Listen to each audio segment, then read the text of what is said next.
Meaningless. Meaningless, says the teacher. Utterly meaningless.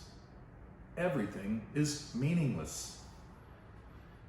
I got to tell you, these are not the words of encouragement that I needed today.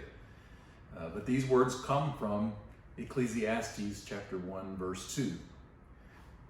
Now, fortunately, by chapter 3, you'll find these words.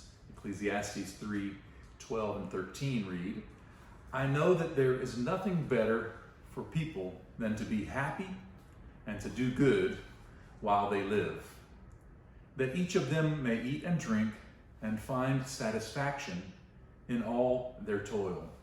This is the gift of God. Now, Solomon, the presumed author of this book, essentially enjoins us to find contentment in the day-to-day journey of life. Now, let's jump to another passage from today's reading plan, namely Psalm 19, verses 1 through 4. They read, The heavens declare the glory of God. The skies proclaim the work of his hands. Day after day they pour forth speech. Night after night they reveal knowledge. They have no speech. They use no words. No sound is heard from them. Yet their voice goes out into all the earth, their words to the ends of the world. The psalmist here exhorts us to see the divine in the world around us. Now, this might seem obvious to some, but theologians have often differed along the lines of what is referred to as general versus special revelation. I'll tell you what I mean.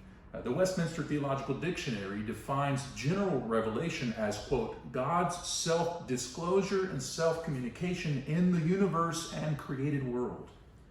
Theologians have debated whether faith is necessary to perceive this revelation and in what ways it is accessible to those who are sinners, end quote. Now, special revelation is defined as, quote, God's particular self-revelation at specific times and places to particular people, as in the events of Israel's history, and for Christians fully in Jesus Christ, end quote. Theologians such as Thomas Aquinas and Saint Bonaventura or Bonaventure suggested God may be revealed in the natural world, so this kind of general revelation, while others, such as famous Swiss theologian Karl Barth, argued there is only special revelation in Christ by faith. Either way, the psalmist clearly advocates for the revelatory potential of the natural world around us. Now let's make one more jump to another passage from our reading plan for today. Philippians chapter 4, verses 4 through 9 read, Rejoice in the Lord always. I will say it again, rejoice. Let your gentleness be evident to all. The Lord is near. Do not be anxious about anything, but in every situation by prayer and petition with thanksgiving, present your requests to God. And the peace of God, which transcends all understanding, will guard your hearts and your minds in Christ Jesus. Finally, brothers and sisters, whatever is true, whatever is noble, whatever is right, whatever is pure, whatever is lovely, whatever is admirable, if anything is excellent or praiseworthy, think about such things. Whatever you've learned or received or heard from me, Paul says, or seen in me, put it into practice, and the God of peace will be with you. So Paul here in summary says, rejoice always, don't be anxious, and pray. And then he gives us a list of things to focus on. He says, focus on what is noble, what's right, what's pure, lovely, admirable, excellent, praiseworthy. And at the end of the day, Paul suggests that these foci will result in peace. Now, you might ask, why bring all these passages together and in this way jump one to another? But in summary, I would say in answer to that question, these passages encourage us to do three things. One, enjoy life today. Two, see God all around us. And three, rejoice and stay attentive to the good.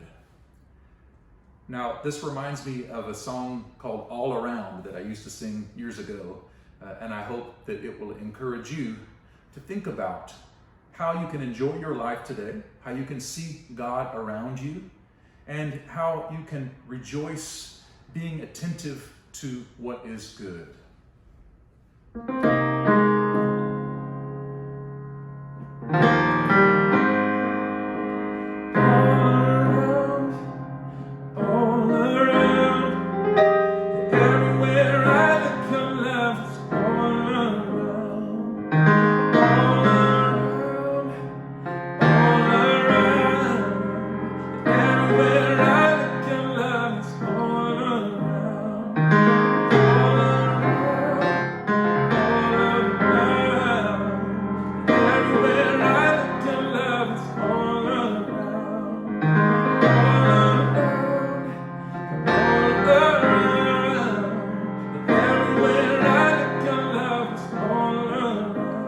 Your love is too deep to navigate and too hard to climb.